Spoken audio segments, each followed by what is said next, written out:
dadka qaarkood marka waxay leeyihiin ujeeddaa ka dambaysa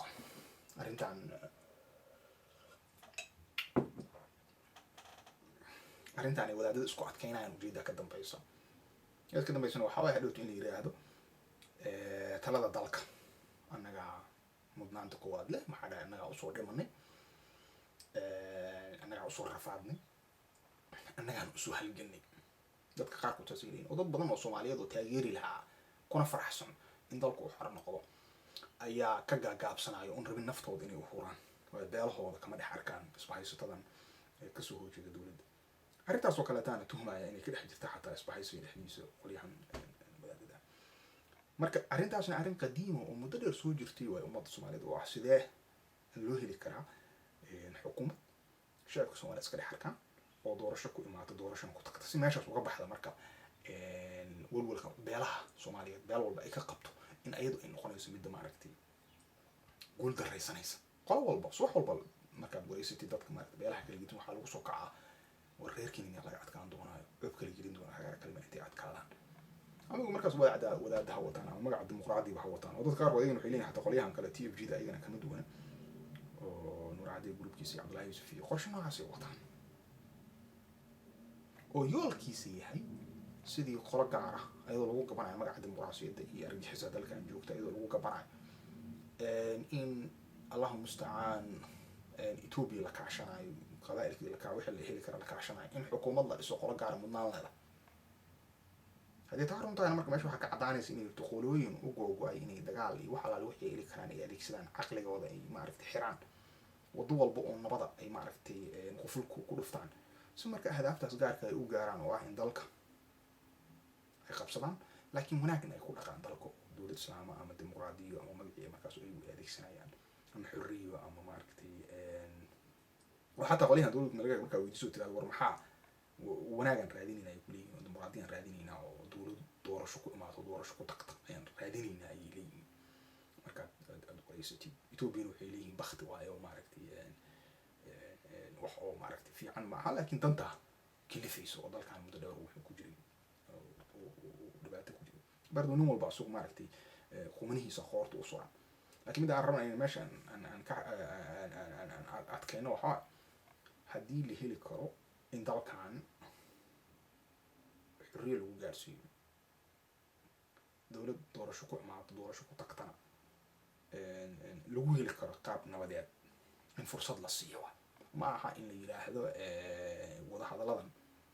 وحي هرسي ده يعني كلا قيب سنة وحي هرسي ده يعني نقول فقوق وقلادان kale taxta waa ka dhex dhici kartaa hadda ribooti badan oo laga qoray Mareykanka ayaa waxay ku doodayaan dowladda Mareykanka ay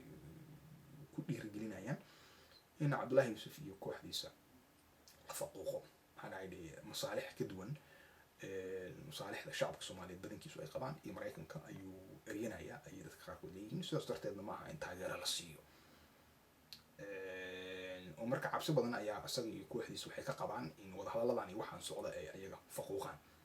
marka wadaadadoodii ayagu ka cabsanayaan hadda ayagu kaliya wada cabsidu ma qabto kooxa kale taa qaba oo xataa qoliyaha Maxamed Dheer hadda iyo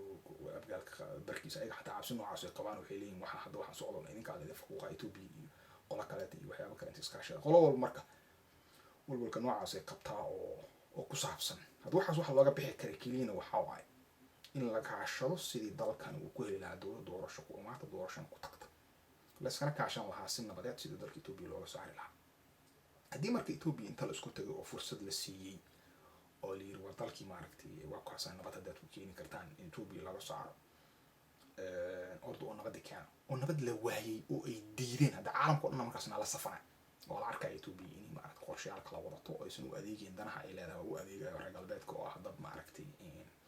hotel Nairobi raba soo qarxiyay ayaa maaragtay meelaha lagu qarqarinaya haddii nimanka saasani hadda ku horna ay dalka qabsadaan awoodii dhaqaalihii dalkii waxay u adeegsanayeen inay taageeraan qolooyin kale qolatooyinka abuur qarxiyka abuur dhibaatka abuur dalka dariska ah saasa horta maaragtay hadda galbeedkii ku taageerayeen Mareykanku waagi hore waa ka soo horjeestay mar waxaa jirtay oo UN ka diiday in Ethiopia Soomaaliya soo gasho marka dambana waa taageeray sababta markaa weydiisay aniga DC aan jooga magaaladan dad badan oo waraysta waxay leeyihiin waxa waay waxaan cabsi ka qabnaa dadka noocaas oo kale marka marmarsiyadii horta meesha ka baxaysa marmarsiyadii ayaa meesha ka baxaysa hadalkan inaan dheeraynama marka sababta la leeyahay yaanan shirka Djibouti ka socdo yaanan wadahadal lala gelin dowladda ku meel gaarka maxaa dhacay wadahadalkaas waa shirqo horseedaya kala qaybsanaan in la kala qaybiyo maxkamadaha oo qolo gaana looga baxo oo halkaas maaragtay hiwaayadii la qabay oo dalka inuu xor noqdo ay meesha ku dhamaanayso arrin sax ah ma aha sideedana nabadda sida dagaalka oo kaleeto nigra lahaa sababta nabadda sida dagaalka oo kaleeto waxay u baahan tahay geesinimo u baahan tahay halisay leedahay qodxay leedahay oo u baahan si maaragta tartiib in loo dhexmaro sida dagaalkaba dowladdu maalmo dagaal ay magaalooyinka ka galaan dabka ka dhacay hurwa maalmo ka dhaca hurwadaag kooda ka dhaca baro ka dhaca number afar ka dhaca xabaday ridaan dad caadi wadada maraya ku dhinta Etoobiyaanka xabaday ridaan dad caadi wadada maraya ku dhinta oo saaka xoogaa soo shaqaysanaya rabi gudahooda inay aadaan marka hadda meesha halis waa ku jirtaayo halis awalba lama moogin oo dhibaato lama moogin oo maaragtay dhibaatadii wax oo socdo